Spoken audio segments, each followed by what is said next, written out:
The address didn't exist. That was the first thing.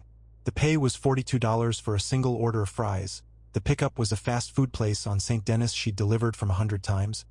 But the drop-off address, the actual street, wasn't in any map she'd ever seen. The app showed it anyway. A blue line, clean and confident, pointing into a part of the plateau that should have been residential towers and corner dépanneurs, and was instead just white on the screen. White like snow. White like nothing. Her rent was due in 6 hours. She accepted the order. The pickup was normal. The bag was warm. The receipt said large fries, 1 Sprite, $12.40.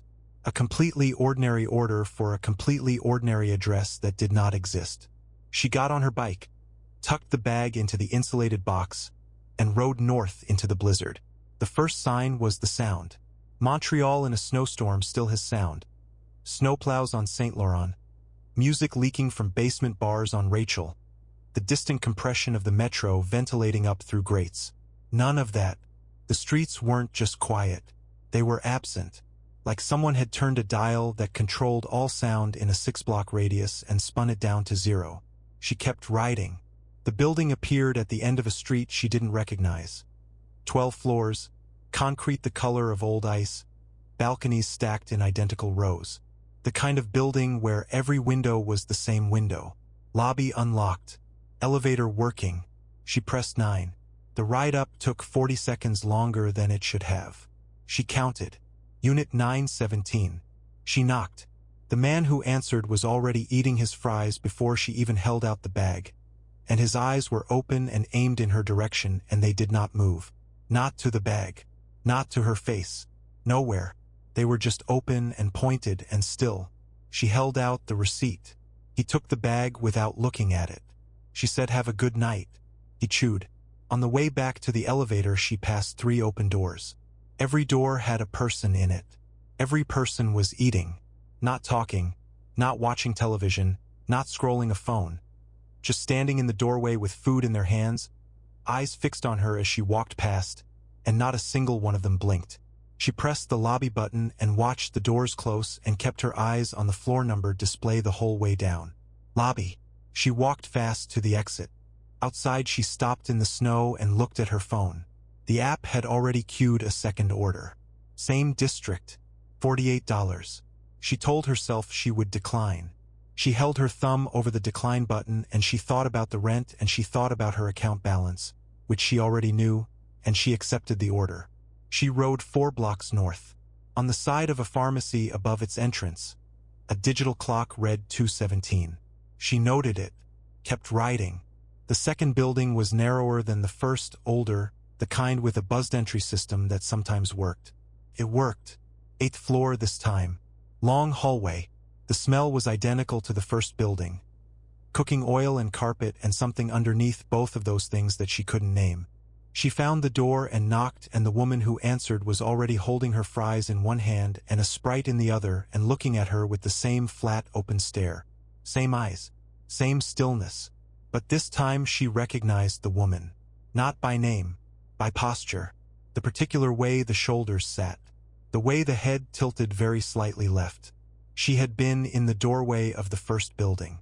3rd door down. She had stood there with French fries and empty eyes and watched the elevator close. That was 6 blocks away. She had not passed her on the street. She walked back to the elevator without saying anything and pressed the button, and while she waited she pulled up the app to close it. To end the session. But her home address, the one she'd typed in herself, the apartment on Avenue de l'Esplanade where she'd lived for 3 years, was gone from the saved locations.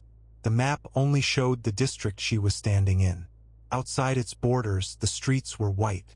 Not snowed in, just white, like the map had stopped being drawn. She got outside. She got on her bike.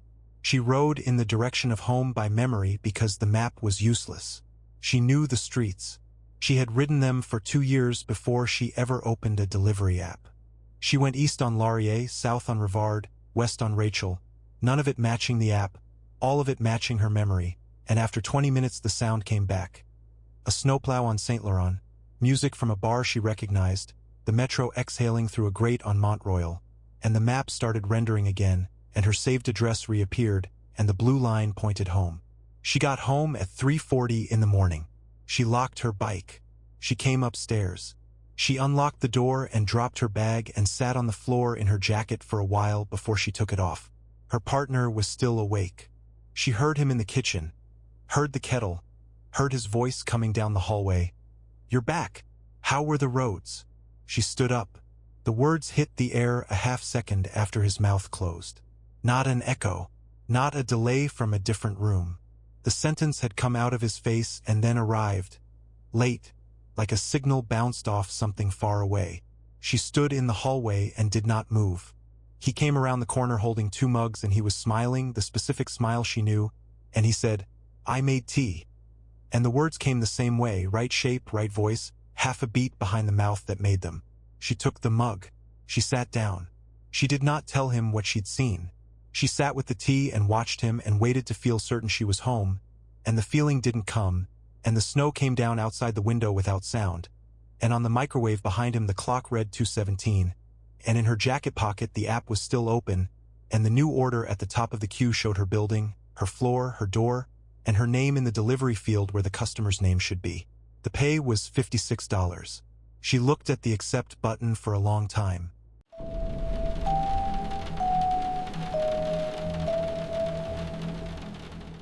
I worked the late shift because nobody else wanted it. That should have been my first clue. When you're 17 and you need money and someone offers you double the hourly rate to work alone from 10 at night until 4 in the morning, you don't ask questions. You just show up. You learn the fryer. You learn the register. And you learn the rules. Every job has rules. Most of them make sense. Wash your hands. Don't eat off the line. Clock out properly. But this place had one rule that nobody explained, and the way it was handed to me on my first night told me I probably never should have taken the job at all. The manager gave me a laminated card. Small. The corners were worn soft, like a lot of hands had held it before mine. It had 9 lines on it. 8 were normal. Temperatures. Protocols. A number to call if the fryer caught. Standard stuff. The 9th line sat at the bottom. There was a blank gap above it, like whoever typed it out needed a second before they could write it down. Never serve food on the red trays after midnight. That was it. Nothing else. I looked up and the manager was already watching me. His face was doing something I couldn't quite read at 17. Looking back now, it was the face of a man who made a choice a long time ago and figured out how to keep living by never thinking about it directly. He said, "You understand?" I said, "Yeah, sure." We didn't bring it up again. The red trays lived on the bottom shelf of the supply rack, rubber-banded together. About 30 of them, darker than the others. Not bright red, more like old brick, like something that used to be vivid and had been sitting in the sun too long. Some nights I'd go the whole shift without even glancing at them. The missing person flyers started showing up around my 3rd week. Not a bunch at once. One at a time.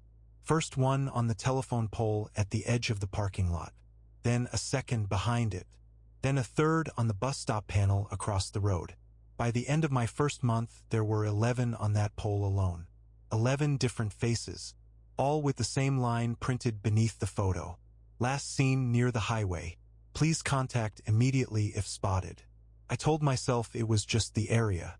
The highway pulled in drifters, people just passing through, and sometimes people passing through don't make it to wherever they were headed.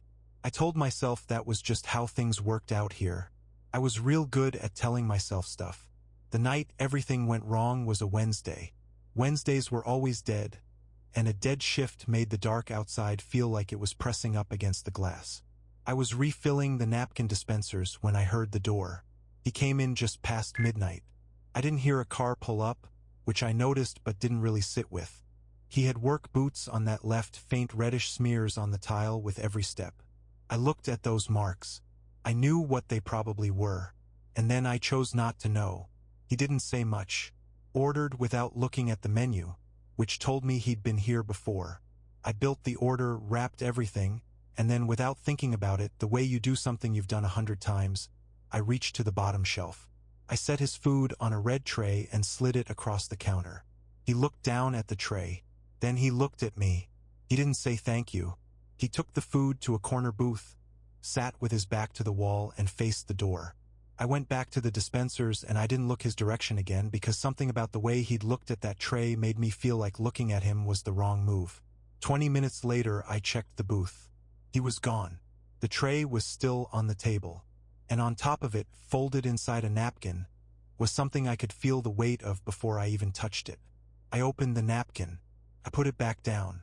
I walked to the back room and sat on an overturned crate and just stared at the wall for a while. Then I called the manager. He got there in under 20 minutes, still in his pajamas, and he did not look like someone who'd been asleep. He looked like someone who'd been sitting up waiting for exactly this call.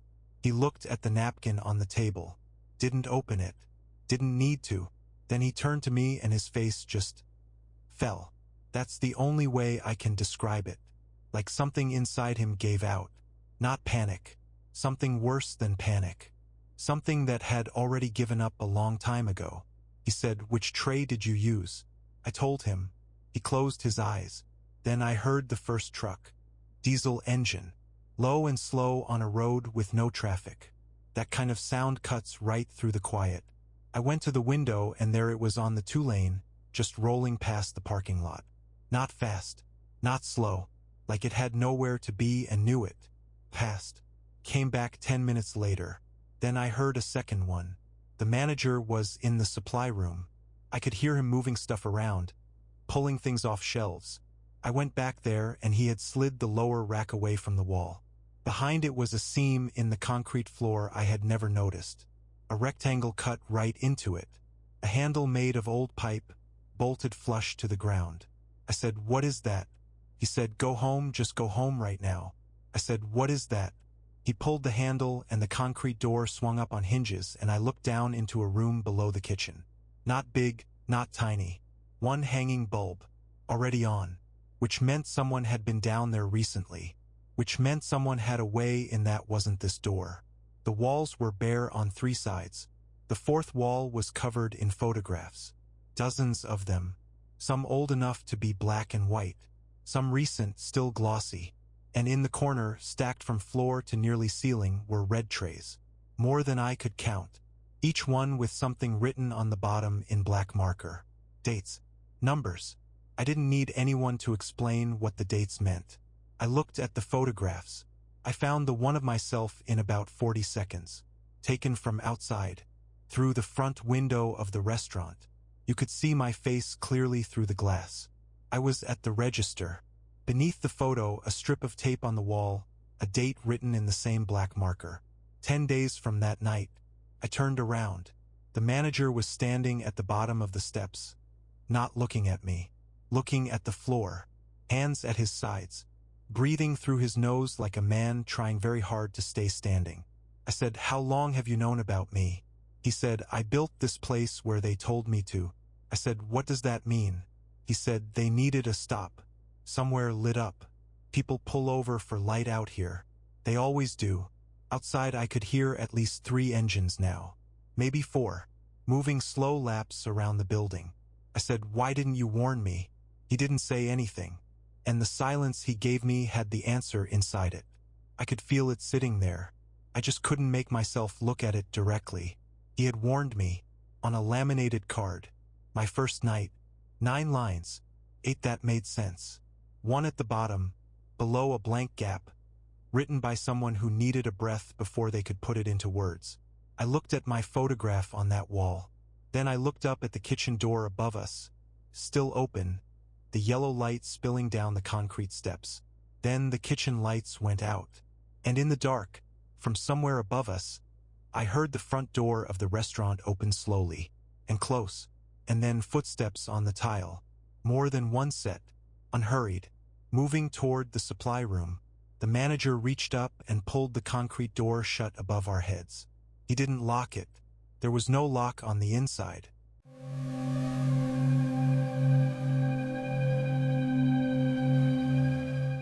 The smell hit me before I even clocked in.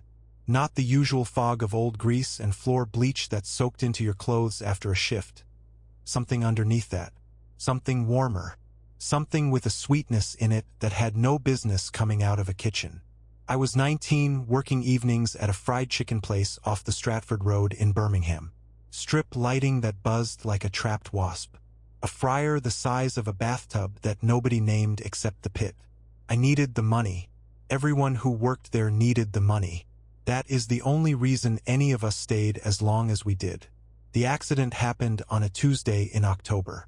A man named Darren slipped on a wet tile near the fryer station during the lunch rush. The oil was at full working temperature. The manager, a compact, quiet man everyone called Price, was the only one who saw it directly. By the time the rest of us turned around, he was already moving people back toward the front counter. Not shouting, not pale. Completely level, the way someone is level when they have rehearsed this exact moment and know precisely which steps come next. Emergency services came. There was a period of closure, about 2 weeks formally. Price produced paperwork. There was an inquest of some kind at some office somewhere, and whatever Price told them satisfied whoever needed satisfying. These things happened differently in 1994. Certain managers in certain industries knew which forms to file and which inspectors accepted a quiet lunch. By the time the restaurant reopened, Darren had been reduced to a finding of accidental death and a small notice in the local paper that most of the regulars never saw. The fryer was running when we came back. The oil was dark the way old oil gets, deep amber, almost brown, sitting in the basin in a still sheet. I stood at the station and looked down into it. There was nothing to see. I told myself that was fine. I told myself that for about 3 weeks. The first thing I noticed was the customers. Not new ones, the same ones returning. A woman from the post office 2 streets over started coming in on her lunch break and then again after her shift ended. A group of men from the betting shop on the corner began spending their afternoons in the plastic chairs by the window, ordering the same thing each time. A bucket of bone-in pieces, extra crispy. They ate slowly and said almost nothing, and when the bucket was empty they sat for a while staring at the table, as though they were listening to something the rest of us couldn't hear. The portions were not small. Nobody needed to eat that much chicken twice a day. I mentioned it to a woman named Cheryl, who had been on the floor staff longer than anyone. She listened without looking up and said the food had always been popular and I should not read into things. Then she went back to the fryer and did not speak to me again for the rest of the shift. That too I filed away. The fighting started in the 3rd week. A man came in near closing and ordered the last pieces from the warmer. A few thighs and a wing, the scraggly end-of-night portions that usually went in the bin. As he was paying, another man who had been sitting in the corner stood up and told him he had been waiting for those. His voice when he said it was the part one couldn't explain afterward. Not angry exactly. More like an animal that had been patient a very long time and had just reached the limit of that patience. He grabbed the bag off the counter. The first man's nose broke against the edge of a table, and he sat down on the floor without seeming to understand yet what had happened to him. Price came out, refunded the man on the floor without a word about his face, walked the other one to the door, and then turned to me and said that leftover pieces were no longer to go in the bin at close. They were to be bagged separately and left in the walk-in for him to deal with in the morning. I didn't ask why. I should have asked why. I started staying late about a week after that. I am not sure what I was hoping to find. Something that would explain everything away, probably. Something that would let me clock out and go home and not think about it anymore. I found the bones in the grease filters on a Thursday. The filters on the pit were long metal trays that slid from the base of the unit to catch whatever settled out of the oil. Breadcrumb, skin, small solids. They were supposed to be cleared every 2 days.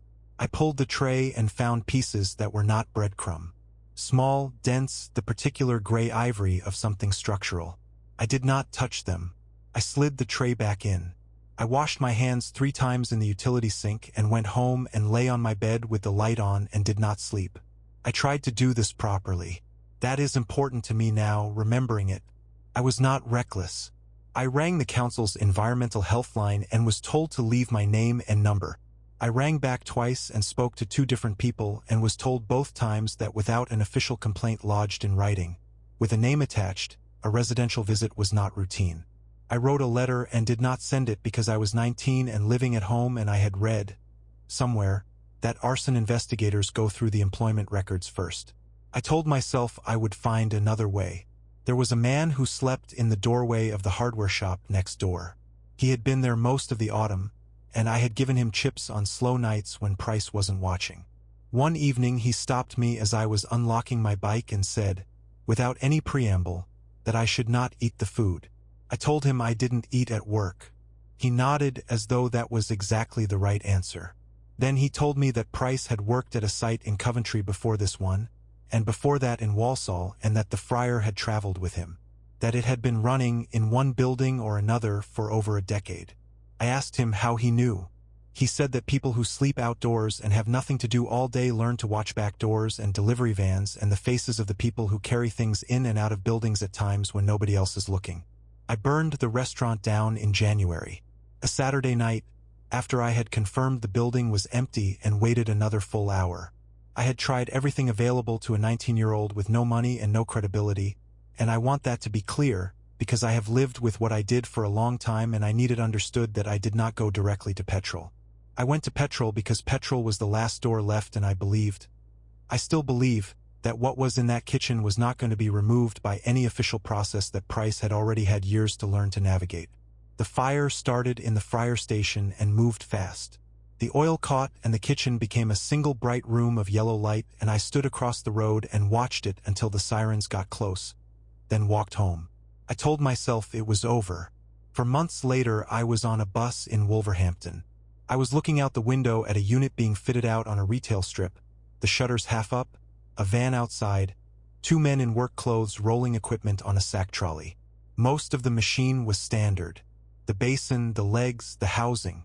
But there was a long diagonal weld scar on the left side panel, the result of some old repair, running from the upper rim to the lower bracket at an angle that no 2 pieces of equipment would share by accident. I had spent months standing next to that panel. I had rested my forearm on that scar 100 times without thinking about it. The lights changed. The bus moved. I got off at the next stop and sat on a bench for a long time. I do not go into fast food restaurants. I do not think this is an overreaction. I think about Darren. I think about whether Price understood immediately what the oil would do, or whether he simply chose not to ask. I think about the people who sat in those plastic chairs every afternoon and what they went home to, and whether whatever was accumulating in them is still there, still asking to be fed. Mostly I think about that friar moving through a door somewhere in Wolverhampton, the scarred panel catching the light for a moment before it disappeared inside, being positioned, being connected to the gas line, being turned on and left to come up to temperature in a new kitchen, in a new city with a new set of customers who had no reason yet to be afraid.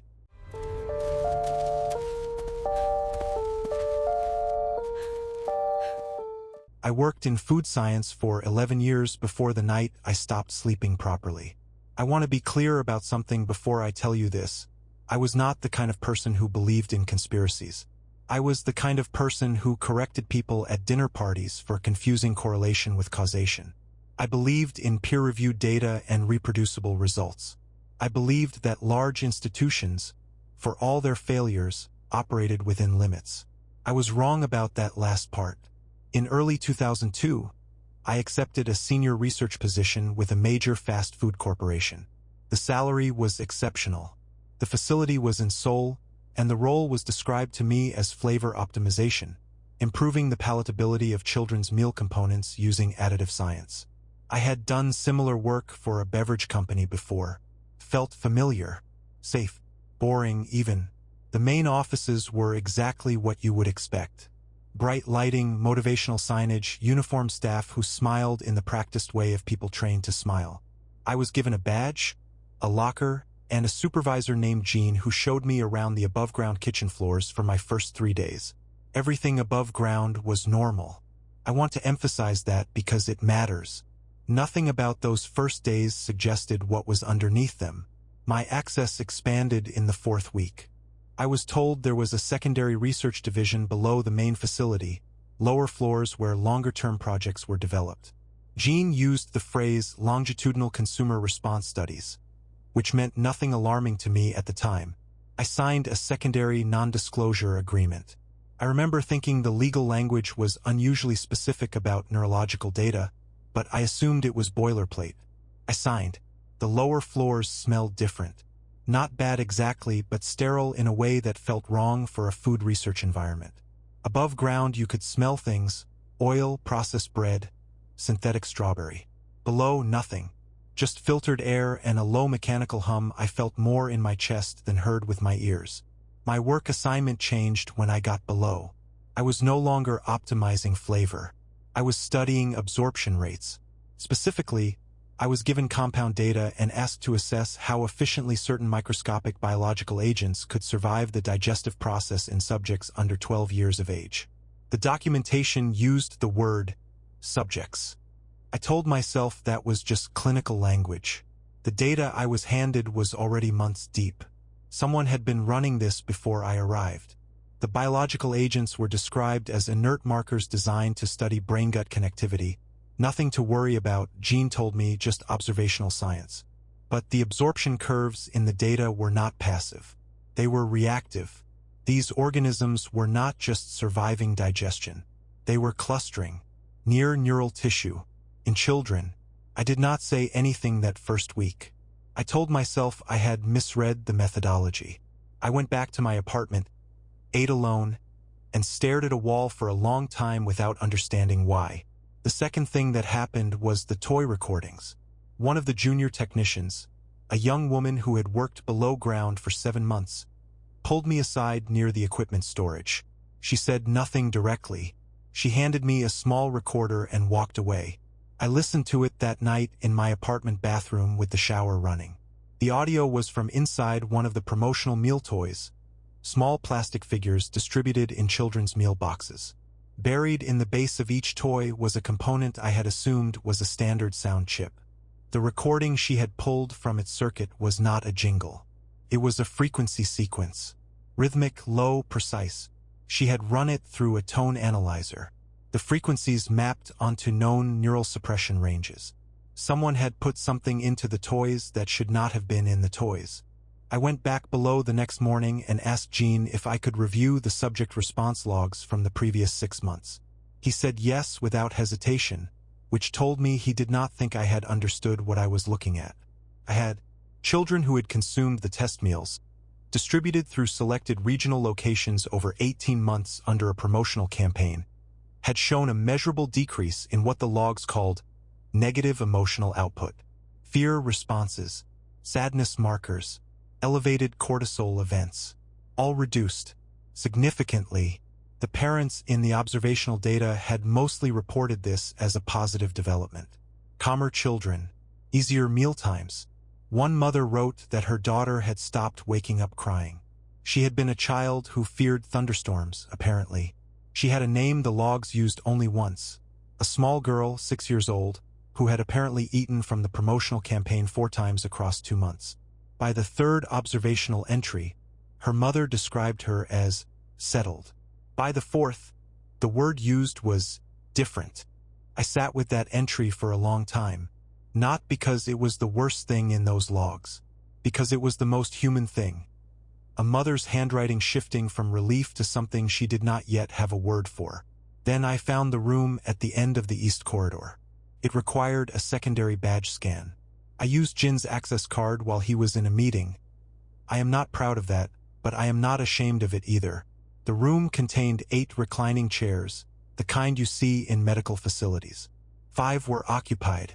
The occupants were children, between approximately 4 and 9 years old. Awake, eyes open, completely still, not restrained by straps, restrained by something I cannot adequately explain. One of them, a boy near the door, small enough that his feet did not reach the floor from the chair, had a cartoon character printed on his shirt. Something cheerful. Blue. I remember that detail more than any other in that room because it was the only thing that still belonged to the world I had walked in from. Everything else had already crossed into somewhere else. His face was calm in a way that had no business being calm. All of them were. Whatever they were feeling or not feeling, it did not show. And the absence of it, the absence of the ordinary flinching and fidgeting that belongs to a child left alone in an unfamiliar room, was the most frightening thing I have ever witnessed. I left the building that evening and did not go back.